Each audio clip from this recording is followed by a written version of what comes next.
중국 변강사지 연구중심. 1983년 설립된 이 연구소는 중국 변방 지역의 역사를 주된 연구 대상으로 삼고 있다. 그런데 지난해 2월부터 이 연구소는 동북공정이란 프로젝트를 시작했다. 중국 동북 지역의 역사와 현황을 연구한다는 동북공정. 그 실제적인 의도는 고구려를 중국사로 만들려는 것이다. 동북공정의 연구과제는 대부분 고구려와 활해사에 치우쳐 있고 삼국사기 등 우리의 대표적인 사서도 연구에 포함되어 있다. 취재팀은 변강사지 연구중심의 한 연구원을 만나 동북공정 프로젝트의 규모를 알아볼 수 있었다. 那么经费的情况呢，是国家资助1000万，国家财政部中央财政部要资助1000万，作为专款拨给我们社会科学院，拨给我们社会科学院。另外呢，我们东北3省加这个社科院4个单位呢，每个单位自筹一部分资金，因为资金呢是我们自己呢，就是我们自己的研究项目，所以我们自己筹一部分资金，大概是每个东北3省和社科院每个单位呢算部门吧，1年25万，这样加起来就是100万，4个单位。那么我们这个工程的时间呢是5年，这样呢国家拨款呢是1000万，我们自筹呢是500万，1年是100万，对吧？500万，这样加起来是1500万。 우리 돈 23억 원이 투입되는 대규모 프로젝트. 그러나 동북공정의 관계자들은 이것이 단지 학술적인 관심에 불과하다고 강조한다. 在高句丽问题上，如果有不同的意见，或者说在学术问题上有不同的观点，是应该允许的。不但境外的学者，就是朝韩的学者和中国的学者观点不太一样，而且中国学者本身内部对高句丽问题、对渤海国问题也有一些看法不一致的地方。 这些我觉得都是正常的，都是正常的。我们的东北工程里面呢，就希望通过这次工程的研究呢，能调动学者，把这些问题呢逐步的研究深入，逐步的能够取得相对一致的意见。当然，最后的话呢，可能学者还是观点不太一样。我们希望把这个问题能够研究的深入一步。 그러나 변강사지 연구중심의 홈페이지에 있는 동북공정 소개문의 내용은 이와는 조금 다르다. 이 프로젝트는 학문적인 성과보다도 정치적인 목표, 다시 말해 국가의 안정과 민족 단계를 더 우선시한다는 것이다. 동북공정이라는 프로젝트는 다양한 연구 과제가 있지만 거기에는 분명한 정치적 목표를 가지고 있습니다. 동북공정 개요라는 글에 보면은 중국인들 스스로가 이 연구는 국가의 단결, 민족의 통일, 그다음에 동북 변방의 안정이라는 정치적 목표를 가지고 출발한다고 되어 있습니다. 또 학자들에게 기본적으로 정치 의식을 가질 것을 강조하고 있습니다. 그렇다면 동북공정 프로젝트가 학자들에게 요구하는 정치 의식은 구체적으로 어떤 것일까?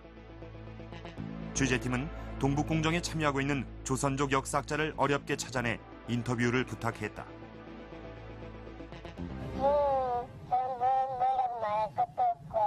네네. 할머니 해주십시오. 예. 저는 말할 게 없습니다.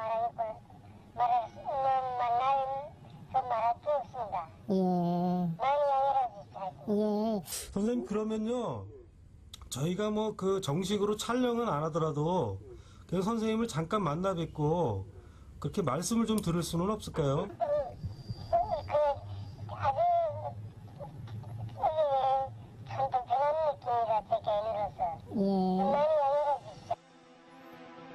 변강사지 연구중심에서도 동북공정의 구체적인 진행 과정은 공개할 수 없다고 했다. 다만 관계자의 말을 통해 그 개략적인 방향을 짐작할 수 있었다. 第一类呢是东北边疆的历史，地方相当于我们叫地方史，就是东北边疆这个区域的历史。第二个呢是东北边疆民族的历史，它这个从历史上到现在有很多的民族在那发展起来，最后融合发展成现在怎么样。第三个呢就是东北边疆呢这个它的疆域边界。 疆域或者叫原来没有边界的时候是疆域，有边界了以后就是边界，它的边界和疆域的发展史，就是东北边疆这块地方最后怎么形成现在这个边界的，这是一块。 국경 문제에 대한 중국의 특별한 관심. 그것은 중국이 다민족 국가라는 데서 출발한다. 중국이 현재와 같은 영토를 차지하고 그 땅에 살고 있는 여러 민족들과 하나의 다민족 국가를 이루게 된 것은 약 50년 전.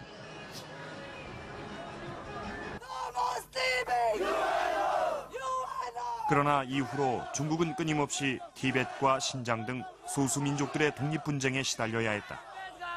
역사적으로 5호 16국, 춘추 전국시대 등 수많은 분열을 경험해온 중국으로선 경계하지 않을 수 없는 상황이다. 소수민족들이라고 소위 얘기하고 있는 티벳이라든가 위구르라든가 동북지방이라든가 몽골을 다 빼고 나오면은 전체 국토의 절반도 안 됩니다. 그리고 어느 한 소수민족이 흔들리기 시작을 하면 전체가 흔들리고 문제가 되기 때문에 이 문제는 국가의 정책상 중요한 과제로 등장할 수밖에 없습니다.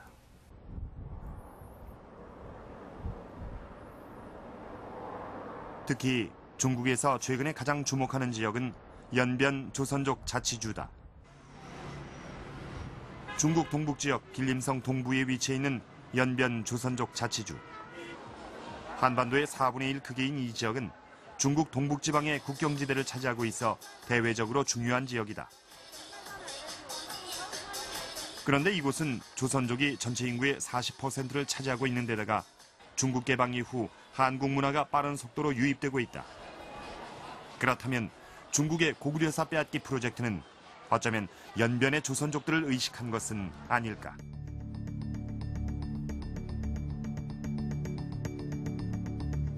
지난달 일본의 마이니치 신문엔 이에 관해 흥미로운 기사가 실렸다.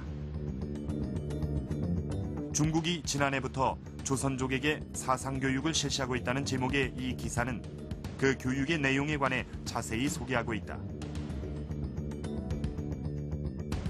삼관교육이라고 불리는 이 사상교육의 내용은 조선족은 중국의 다양한 민족 가운데 하나며 조선족의 조국은 중국이란 것을 강조하고 있다. 중국은 한반도의 정세 변화에 따라 연변의 조선족들이 동요할 것을 우려하고 있는 것이다. 연변에 있는 동포들 같은 경우는 한국이 나중에 구심력을 발휘하고 흡수했을 경우를 매우 우려하고 있는 겁니다. 또 만주 지역에서 갖고 있는 그 중국의 역사 영역권이라는 것이 그렇게 뚜렷한 게 없었기 때문에 지금 새롭게 만들고 있는 겁니다. 그들은 현재 정치적인 그 안정, 정치적 목표를 위해서 과거 역사상을 다시 구축하고 있는 거죠. 즉 역사를 새로 만들기를 하고 있는 겁니다. 변화하고 있는 국제 정치 상황 속에서 미래를 대비해 두려는 치밀한 계산. 바로 그것이 2000년 전의 고구려 역사에 대해 새삼 소유권을 주장하고 나선 중국의 속내다. 그리고 이 같은 고구려사 귀속 프로젝트는 정부의 지휘 아래 다각도로 진행되고 있다. 집안을 고구려 역사 유적의 도시로 세계에 공인받고자 하는 것도 그러한 움직임의 일부다. 이미 중국은 고구려는 중국사란 입장을 공식화했고 이를 학문적으로 뒷받침하기 위해 국가적 지원을 아끼지 않는 상황이다. 그리고 이 같은 중국의 움직임은 2000여 년을 지켜온 우리의 역사를 심각하게 위협하고 있다. 이것은 시작에 불과한 것이 아닐까 생각됩니다. 그 동북